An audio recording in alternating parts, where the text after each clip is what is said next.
Hello, I'm Ben Mankiewicz. Welcome to TCM and tonight's lineup of movies starring Walter Matthau.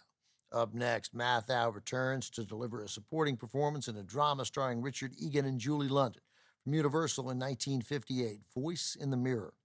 Egan is a self-destructive commercial artist unable to shake his crippling addiction to alcohol. Julie London, she is his patient but long-suffering wife.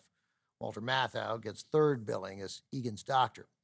Matthau and London both try to help him, but the real work of recovery doesn't begin until Egan meets a fellow addict and realizes the two of them have the power to help each other.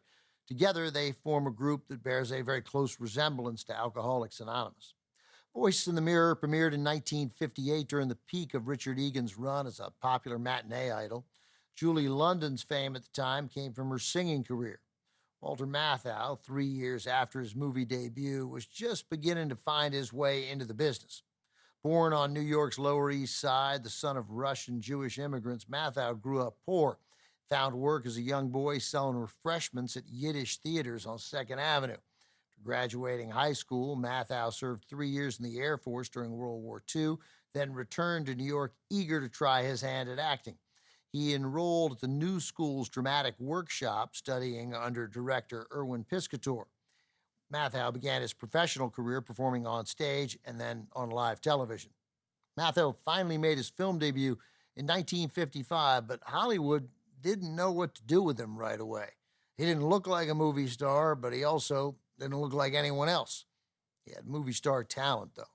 Matthau spent several years playing supporting roles, often dramatic ones, before emerging as one of the most gifted comedy stars of his era. Here he is early in his career, also with Arthur O'Connell and an appearance from future teen idol Troy Donahue. From 1958, directed by Harry Keller, Voice in the Mirror.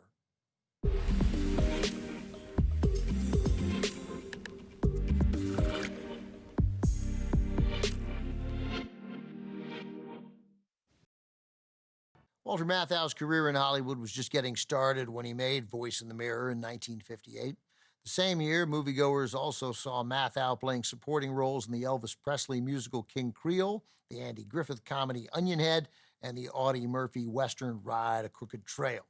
Matthau finally broke through as a star in his own right in the mid-1960s, beginning on stage with his Tony Award-winning performances in A Shot in the Dark and as Oscar Madison in the original production of Neil Simon's The Odd Couple.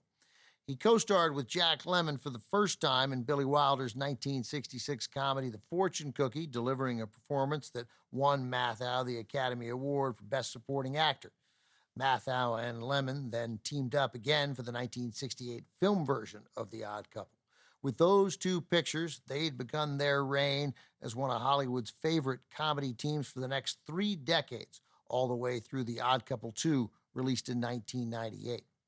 10 movies together in all, not including Koch, which Lemmon directed and had a brief cameo in.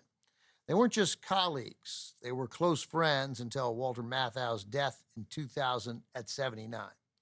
"I have lost someone I loved as a brother, as my closest friend, and a remarkable human being," said Lemmon. "We have also lost one of the best damn actors we'll ever see." Coming up, Walter Matthau and George Burns play members of a former vaudeville team who attempt to reunite in the 1975 Neil Simon comedy The Sunshine Boys. That is next on Turner Classic Movies.